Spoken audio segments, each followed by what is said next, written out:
கர்த்தருக்குள் மிகவும் அன்பான சகோதர சகோதரிகளே, இந்த அருமையான நாளிலும் வேதத்தை வாசிக்கலாம் வாங்க என்ற செய்தியின் மூலமாக உங்களை சந்திப்பதிலே நான் பெருமகிழ்ச்சி அடைகிறேன். பிரியமானவர்களே, நாம் 1 ராஜாக்கள் புத்தகத்தை பார்த்து கொண்டு வருகிறோம். பிரியமானவர்களே, நாம் ஆதியாகமத்திலிருந்து 1 ராஜாக்கள் புத்தகம் வரைக்கும், அதுவும் 12வது அதிகாரம் வரைக்கும் நாம் பார்த்து விட்டோம். பிரியமானவர்களே, 1 ராஜாக்கள் புத்தகம் 22 அதிகாரங்கள் உடையதாக இருக்கிறது. அது மட்டுமல்ல, நீங்கள் ஒவ்வொருவரும் இந்த நாளிலும் கூட நம் வேதத்தை பற்றி தியானிக்கிற பொழுது நீங்கள் உங்களுடைய நோட்டு புத்தகத்தை, பேனாவை, வேதாகமத்தையும் எடுத்துக்கொள்ளுங்கள்.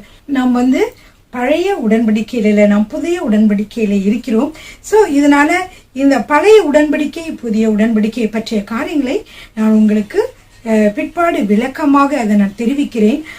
ஆனாலும் நாம் பழைய ஏற்பாட்டு காலத்திலே நடந்த காரியங்களை நான் சொல்லுகிற பொழுது அதை என்ன சொல்லுகிறேன் என்றால், அவர்கள் கர்த்தருடைய வார்த்தைகளுக்கு செவிகொடாமல் போனதினாலே என்ன நேர்ந்தது? பல காரியங்களை நாம் பார்க்கிறோம்.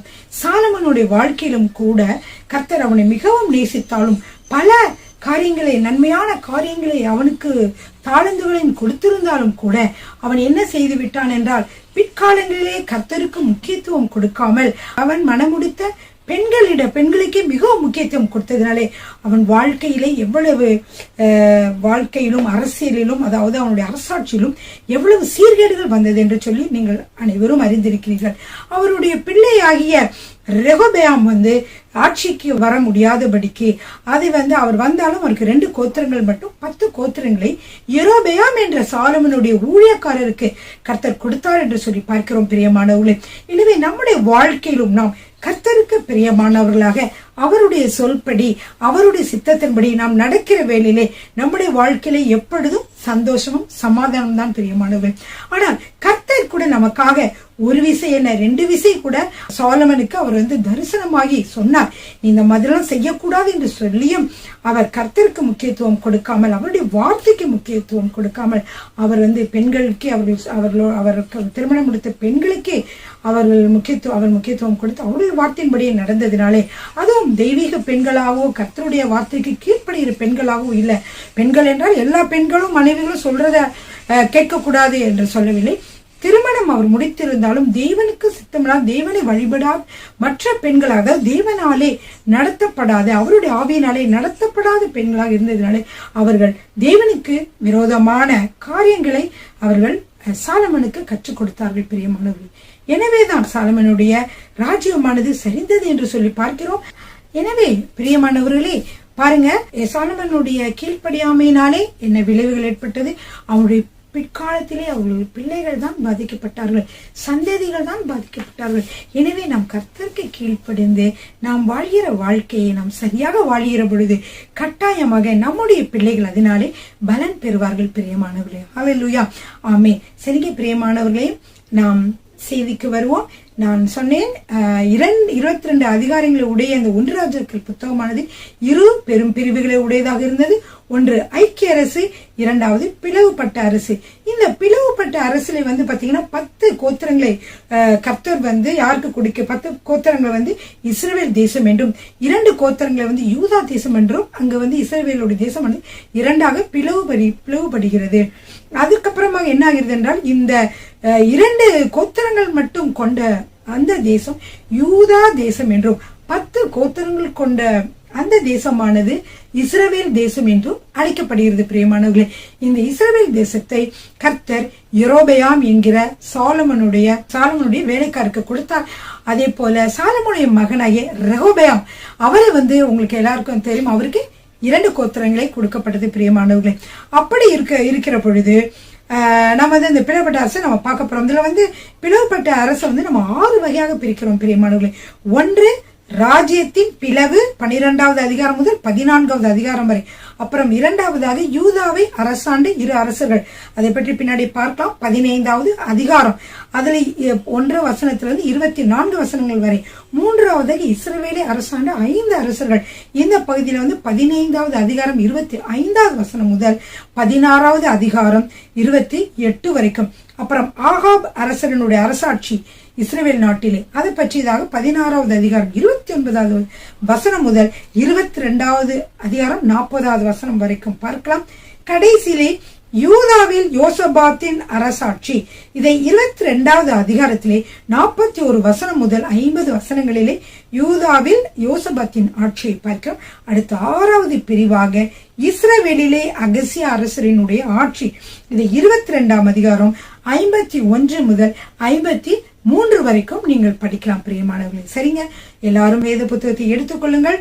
வேதத்தை நாம் பார்க்க போகிறோம் பிரியமானவர்களே. சரிங்க பிரியமானவர்களே, இந்த போன வீடியோல நான் என்ன சொன்னேன்னா, ரெகோபெயாம் ஒரு யூதாவை அரசாள்கிறார். ஆனால் 10 கோத்திரத்தை அரசாண்ட யெரொபெயாமோ என்ன செய்கிறார் என்றால், அவருக்கு கர்த்தர் என்ன செய்தார், கிருபையாக அரசாட்சியை கொடுத்திருந்தார். ஆனால் அவர் அரசரான பிறகு அவருக்கு ஒரு பயம் வருகிறது. அந்த பயத்தினால என்ன செய்தார் என்றால், யூதாதான் எருசலேம் தேவாலயம் இருக்கிறது, அங்கதான் இந்த 10 கோத்திரத்து மக்களும் செல்வார்கள்.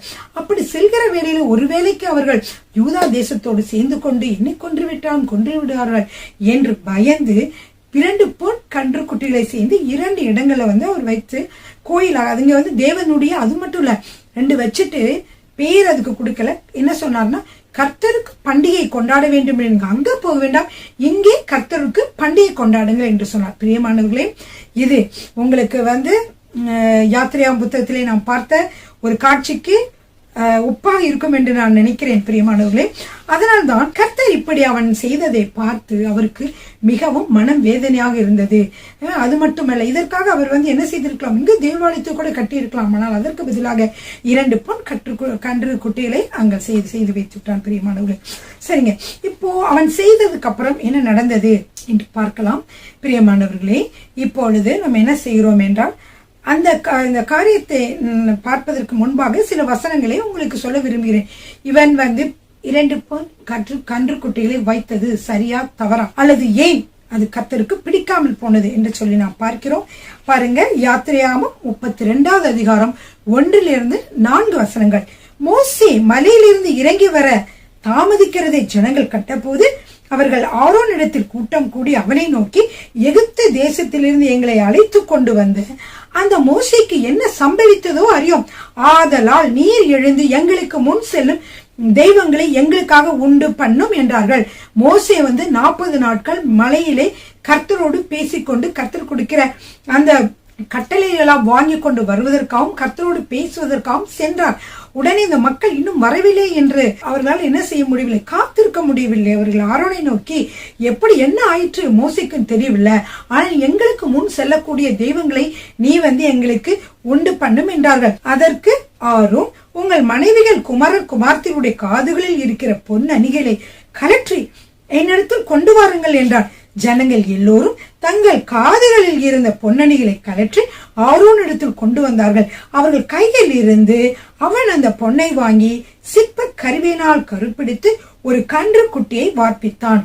அப்பொழுது அவர்கள், இஸ்ரவேலரே உங்களை எகிப்து, அவர்கள் என்றால் இங்க அந்த லீடர்ஸ், அதாவது மூப்பர்களை சொல்லப்பட்டிருக்கிறது. அப்பொழுது அவர்கள், இஸ்ரவேலரே உங்களை எகிப்து தேசத்திலிருந்து கொண்டு வந்த உங்கள் தெய்வங்கள் இவர்களே என்றார்கள். இப்ப இஸ்ரவேல் மக்களை பார்த்து இவர்கள் என்ன சொல்கிறார்கள் பாருங்க, இதுதான் உங்களை இஸ்ரவேல்ல இருந்து கொண்டு வந்த தெய்வங்கள் என்று சொல்லுகிறார்கள். பிரியமானவர்களே, பாருங்க, இந்த இஸ்ரவேல் ஜனங்களுக்கு பார்த்தீர்கள் என்றால் எப்பொழுது பார்த்தாலும் அடிக்கடி ஞாபக சக்தி அவர்களுக்கு இல்லாமல் போய்விடும். பிரியமானவர்களே, கர்த்தர் எகிப்து தேசத்திலிருந்து அவர்களை கொண்டு வர 10 வாதைகளை செய்து, என்னது அது எல்லாருக்கும் அந்த எகிப்து தேசத்துக்கே தெரிஞ்சிருக்கும். அப்படியே பல வாதைகளை செய்து இவர்களை மட்டும் பாதுகாத்து இவர்தான் இவர்களை வழி நடத்துகிறார் என்று கர்த்தர் சொல்லி, கர்த்தர்களுக்கு பலமுறை அவர்களோடு பேசி இருந்தார். அதே போல அவர்கள் அழைத்து கொண்டு வருகிற பொழுதும் கூட செங்கடலிலே பாருங்கள் பிரியமானவர்கள் அழைத்து கொண்டு வருகிற பொழுது அங்கே இவர்களுக்காக செங்கடலையே பிளந்து அவர்களை என்ன செய்தார், நடத்தி கொண்டு சென்றார். பார்வோனுடைய சேனை அதிலே மூழ்கி விட்டது என்று சொல்லி நாம் பார்க்கிறோம். இப்படிலாம் பல அற்புதங்களை செய்திருந்தோம். கர்த்தரை அவர்கள் மறந்து விட்டார்கள். பிரியமானவரே, வருகிற வழிகளும் கூட பிரியமானவர்களை கர்த்தர் அவர்களுக்காக எவ்வளவு நன்மைகளை செய்திருந்தார் பாருங்க. அவங்களுக்கு மாறா மாறாவின் நீரை என்ன செய்திருந்தார், அவர் கசப்பான நீரை மாற்றி இருந்தார். அவர்களுக்கு சாப்பாடு இல்லாமல் வனாந்தரத்தில் அலைந்த பொழுது அவர்களுக்காக என்ன செய்திருந்தார் என்றால், உங்களுக்கு எல்லாருக்கும் தெரியும், அந்த மன்னாவை அவர்களுக்கு ஒவ்வொரு நாளும் கொடுத்து அவர்களை ஆசீர்வதித்திருந்தார். இப்படியாக அவர்கள் தண்ணீரோடு தாகத்தோடும் இருக்கிற பொழுது கூட அவர்களுக்காக கண்மலையிலிருந்து தண்ணீரை வரவழைத்தார்.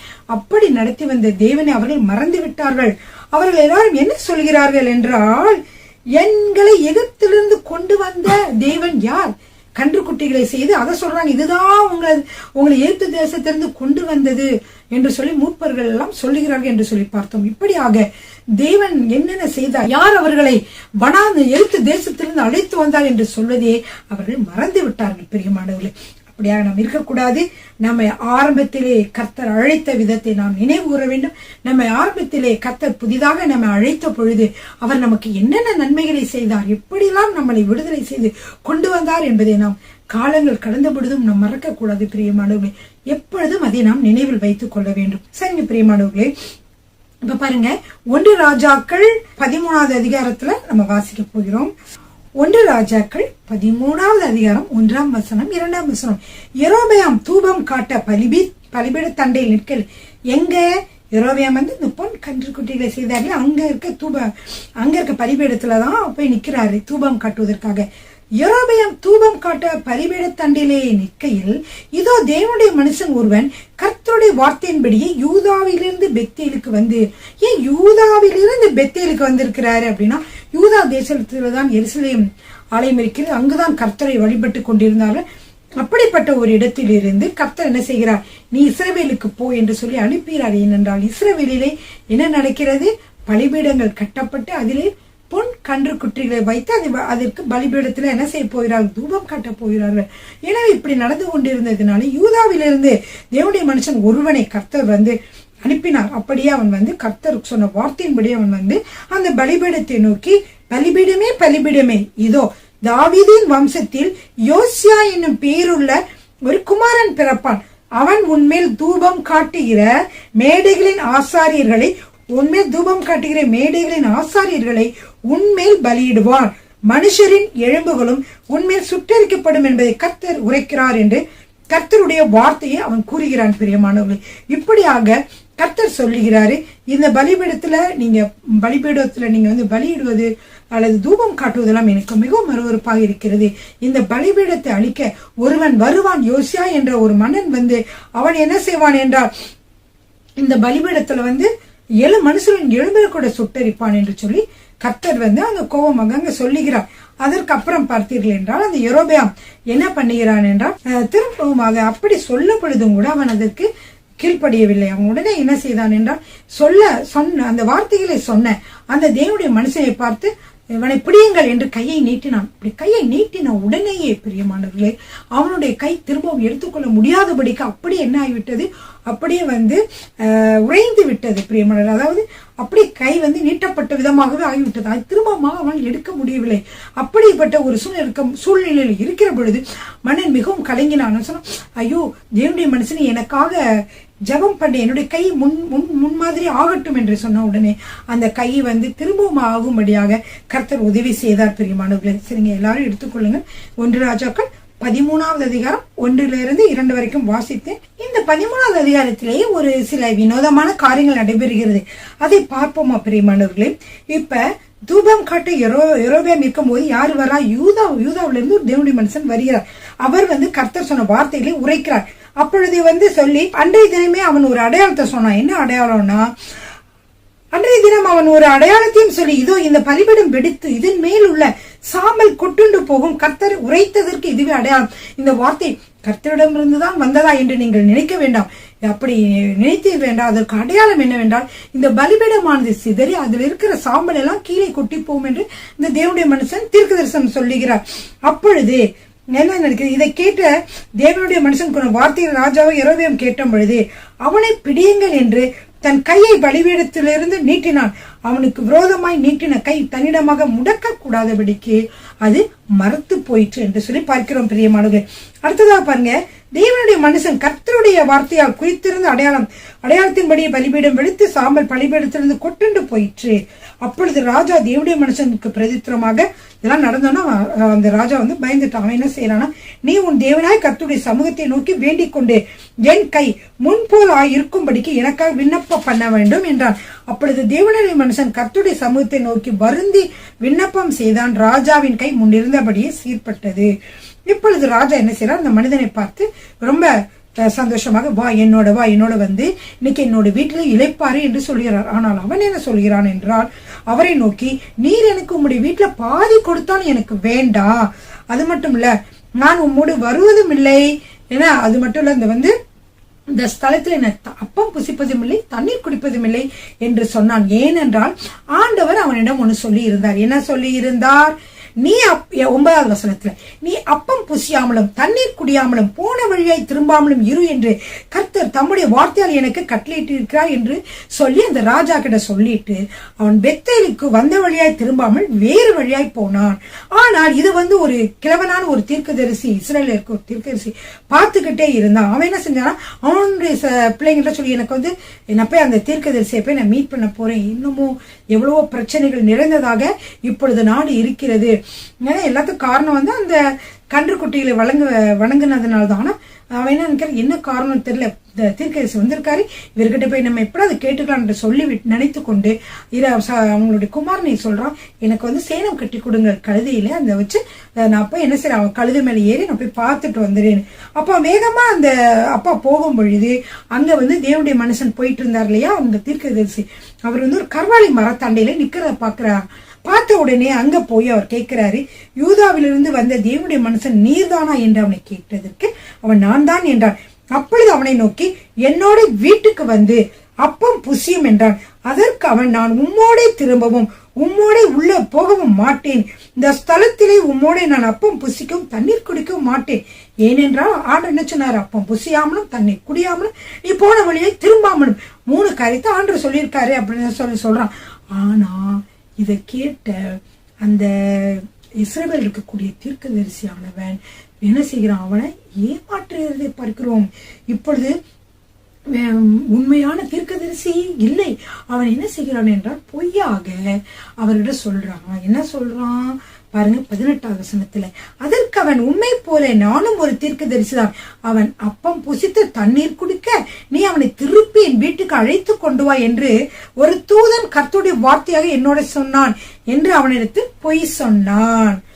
அப்படி என்ன செஞ்சுட்டான், இவன் திரும்பி போய் சரி ஒரு தூதன் சொன்னான்னு கேட்டோன்னு கேட்கலாமா, கேட்க கூடாது, ஏன்னா கர்த்தர் சொன்ன வார்த்தை தான் நம்ம இது விசுவாசிக்கணும். தூதன் சொன்னா யார் சொன்னாலும் என்ன செய்ய முடியாது, கேட்க கூடாது நம்ம அப்படின்னு தான் வசனம் சொல்லுகிறது. அப்புறம் நான் சொல்றேன். அப்பொழுது அவன் இவனோட திரும்பி போய் இவன் வீட்டிலே அப்பம் புசிக்கவும் தண்ணீரும் குடித்தான். பிரியமானவர்களே, இப்படியாக அவன் செய்ததை நாம் பார்க்கிறோம்.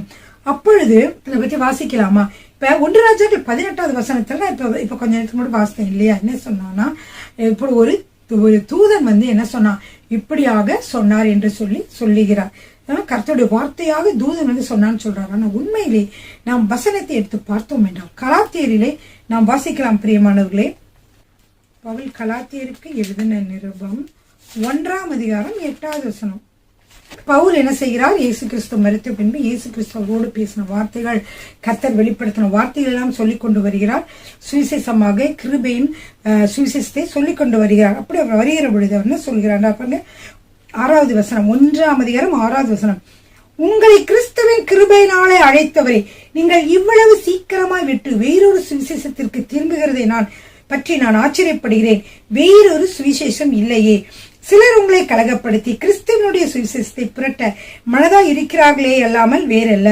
நாங்கள் உங்களுக்கு பிரசங்கித்த சுவிசேஷத்தை அல்லாமல் நாங்களாவது வானத்திலிருந்து இறங்கி வருகிற ஒரு தூதனாவது வேறொரு சுவிசேஷத்தை உங்களுக்கு பிரசங்கித்தால் அவன் சபிக்கப்பட்டவனாய் இருக்க கடவன் அப்படின்னு சொல்றாரு. அதனால முன் சொன்னது போல மறுபடியும் சொல்லுகிறேன், நீங்கள் ஏற்றுக்கொண்ட சுவிசேஷத்தை அல்லாமல் வேறொரு சுவிசேஷத்தை ஒருவன் உங்களுக்கு பிரசங்கித்தால் அவன் சபிக்கப்பட்டவனாய் இருக்க கடவன் அப்படின்னு சொல்லி கலாத்தியர் சொல்றாரு இல்லையா.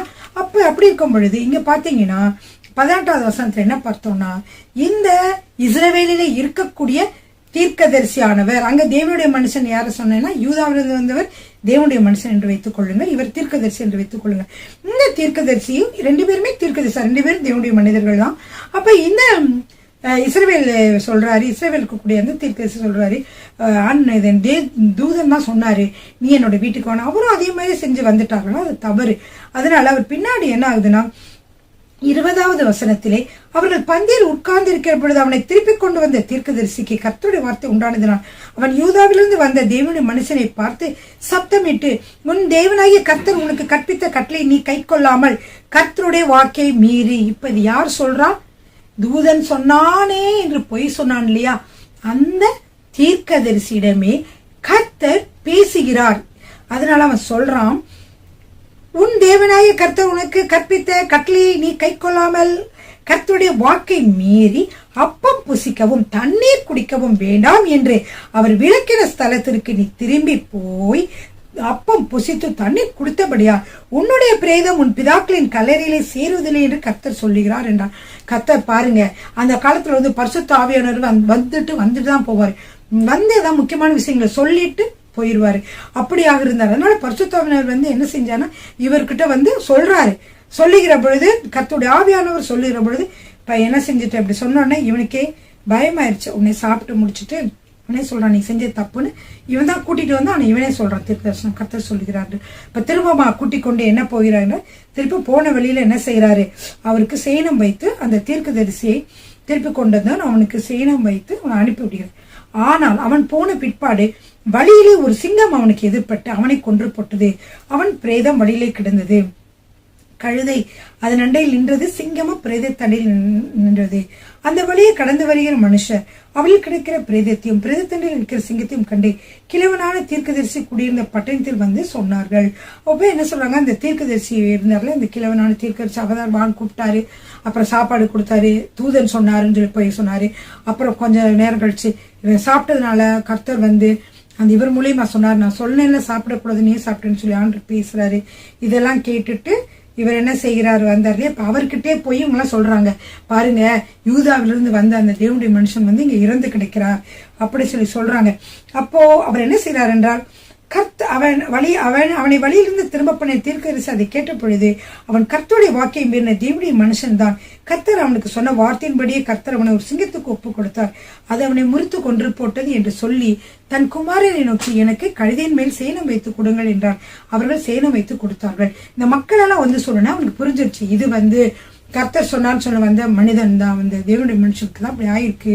ஏன்னா கர்த்தர் சொன்னார் இல்லையா எங்கேயும் சாப்பிடக்கூடாதுன்னு, ஆனா அப்பம் புசித்து சாப்பிட்டுட்டான், அதனால இப்படி ஆயிடுச்சுன்னு சொல்லிட்டு அவன் போறான். போகிற பொழுது பார்க்கிற பொழுது அதே மாதிரி இருக்குது. அந்த கிழவனான தீர்க்கதரிசி அதாவது இஸ்ரவேல் தீர்க்கதரிசி என்ன செய்கிறார் என்றால் தேவனுடைய மனுஷன் பிரேதத்தை எடுத்து அதை கழுதையின் மேல் வைத்து அதற்காக துக்கம் கொண்டாடவும் அதை அடக்கம் பண்ணவும் அதை தன் பட்டணத்திற்கு கொண்டு வந்து அவன் பிரேதத்தை தன்னுடைய கல்லறையிலே வைத்தான். அவனுக்காக ஐயோ என் சகோதரி என்று புலம்பி துக்கம் கொண்டாடினார்கள்.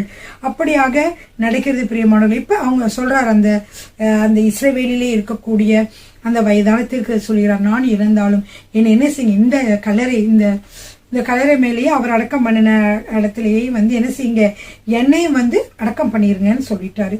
ஏன்னா அவருக்கு புரிஞ்சிருச்சு அவர் செய்த தவறுனால்தான் இவர் இறந்து போயிட்டார் என்று சொல்லி புரிகிறது அவருக்கு.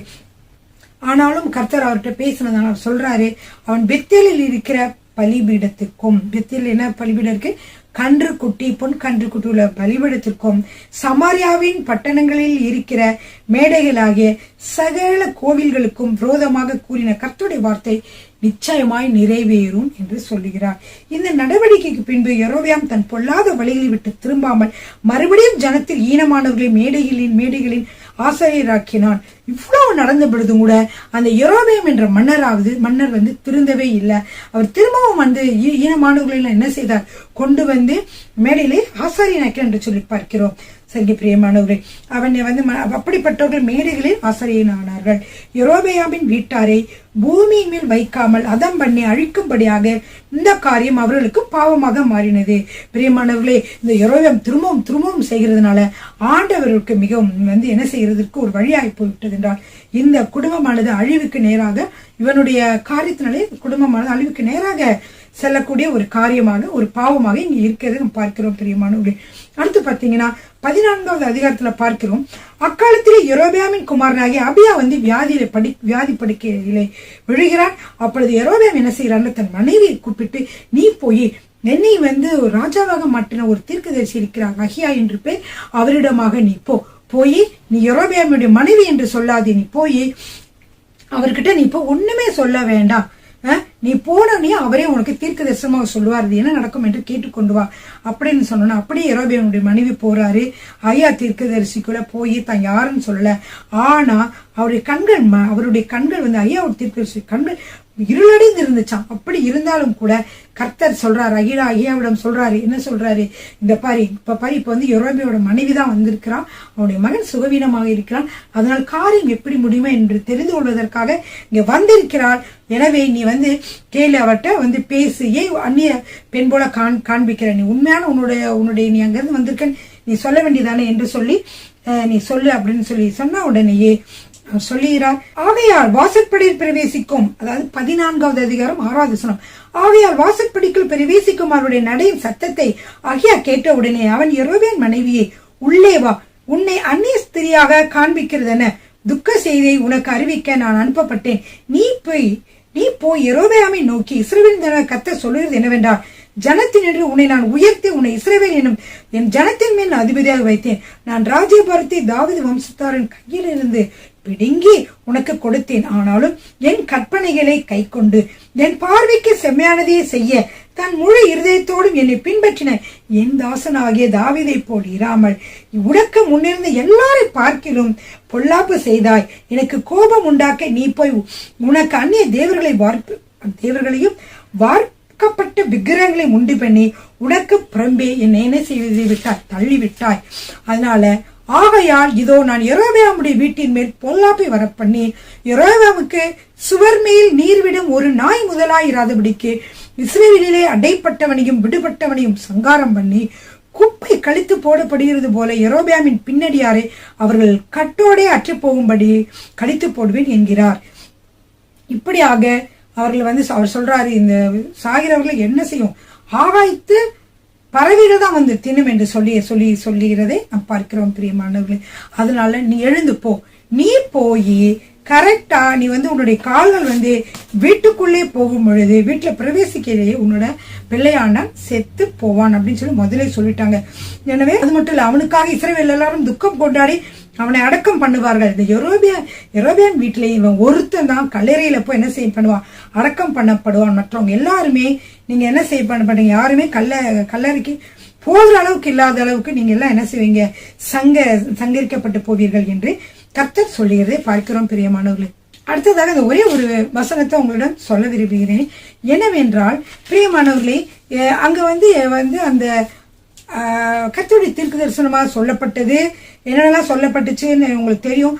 அந்த மாதிரியே பின்னாடி நடந்துச்சாங்க. அதாவது அந்த மேடைகள் எல்லாம் வந்து ஒருத்தர் யோசே என்பவன் வருவான், அவன் தாவீதின் வம்சத்துல வருவான், என்ன செய்வான், அவன் அந்த மேடைகள் எல்லாம் உடைத்து போடுவான் என்று